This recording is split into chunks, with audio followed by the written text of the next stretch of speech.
Good day. I'm going to continue recording.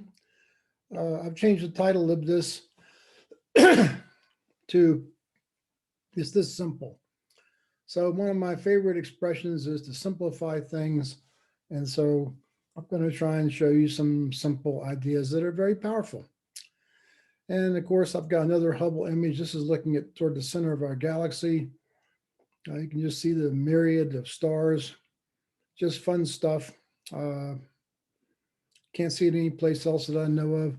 I'm going to switch over to the shared screen. It's going to be a little awkward. I do this manually, so bear with me here.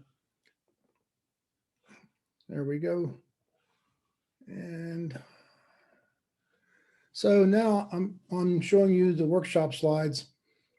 And this idea of developing teams and leaders is really what I'm about. I do them simultaneously with the social context field. And in 4 dimensions is kind of my expression for the analytical tool that divides these into 4 parts. I know this is not 4-dimensional space of general relativity, X, Y, Z, and T, the tensor. I just use the term dimensions because it's better than quadrants. And the methodology here is all around social context fields. Again, this kind of strange idea. And when I was putting my book proposal together, the consultant that I was working with liked the term human physics. And so basically social fields and the like are about humans and how we relate and operate. And it's kind of mysterious and complicated. As Richard Feynman once says, there's no science in social science. I don't know if I go that far, but this is definitely putting science and social science, and I call it human physics. What do I mean by this? I'm going to explain social context fields with analogies that are very familiar to everyone, that of gravitational fields. And I've got this little model of a solar system over here with Earth, the moon, and the sun, and magnetic fields. So everybody is familiar with these fields in everyday life. This is the image I've chosen for social context fields. I don't have a better one. It works pretty well for me. It's got people in it. It looks kind of mysterious. And I love this quote from Peter Drucker. So what happened is the Drucker Institute in Hong Kong brought me over and asked me to work with them. And I was happy to do so. And they asked me if I would include Drucker quotes in my slides. And I did. And because I found that, to my great surprise, he and I were much more aligned in thinking than I thought, even though I'd read his books much earlier. The difference is that academics will tell you what to do, and I'm going to show you how to do it. But I love this idea. I consider myself a social ecologist concerned with man's man-made environment. Sorry about man, but that's the quote. The way natural ecologist studies the biological environment. So this is the same exact thing right down the fairway with me. And we're going to investigate this kind of mysterious idea in some depth as we go forward in what I'm calling episode 2. So a little bit about my intellectual property. In 2008, we made an incredible discovery that our online team development accelerator tool enhanced team performance 4% per cycle. Even more importantly, it's a 10-question event, and it takes a median of 15 minutes to do it, not a mean, a median.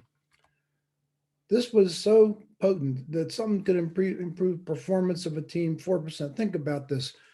Let's say I'm wrong. Let's say it's only 2%. What would it be worth to you to get 2% more performance every time you use this tool, like every 3 months? 2% more competitive advantage, 2% more price performance, 2% more value. That's what we're talking about. So this was astounded me. I never expected this, so I took a couple actions. The first one was I decided to write the manuscript for how NASA builds teams. I began the day I saw these data, and Wiley published the book. Very, very grateful for this about a year later. And all our intellectual property, the workshop slides, all my writings before had been completely secret. And so I decided this belonged to the universe of humans, not to me. So all our intellectual property became completely free. At the time, I was in conversations with a Dutch oil company about using our tools, and he was following my work, and he said, "What would it cost from you to tell me how you do this?" I said, $20 if you want to wait a year and buy my book. Actually, probably a little bit more, maybe $25. And all the intellectual property is free on my website.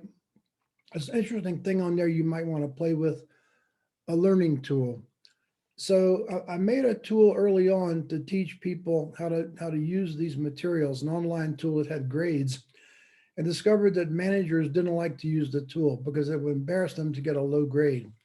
So I modified it so that it asks you questions with multiple choice questions. And if you get a question right, the question disappears. If you get a question wrong, it gets recycled. So you complete it without a grade when you answer all the questions. That tool's on the website. You may want to play with it.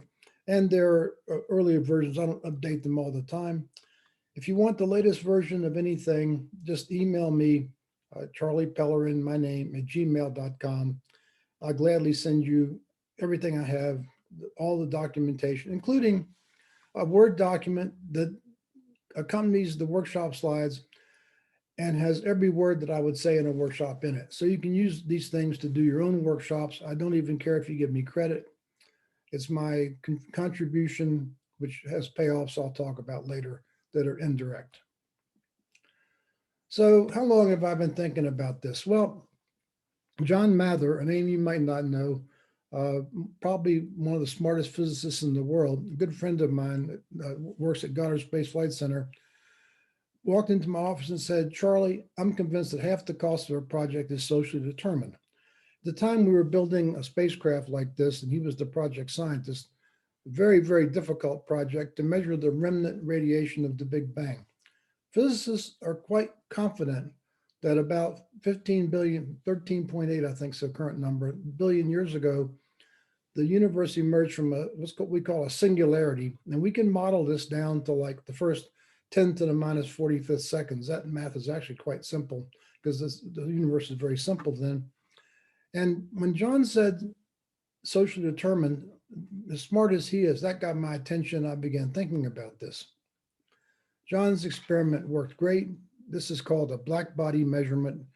I'm not going to explain the physics of it, but the idea is that if this microwave background matched this curve for 3 degrees, which was the calculated early temperature of the universe, it would prove that's what we're seeing. John made the measurement, very successful. He won a Nobel Prize for it, the only NASA person ever to get one, and glad for him. So I'm not sure about this, but for many years I've held the idea that meetings continue with the moods they start with. So I've taught people to use glad group emotions to start meetings and continue. So I start my workshops with a joke, and this is one of my favorites. Uh, by the way, this is for the people in my audience. Anyone that has a joke, come tell me. I'm glad to have new ones. This is true. John travels the world as I do. He's a very noted speaker about cosmology, very popular.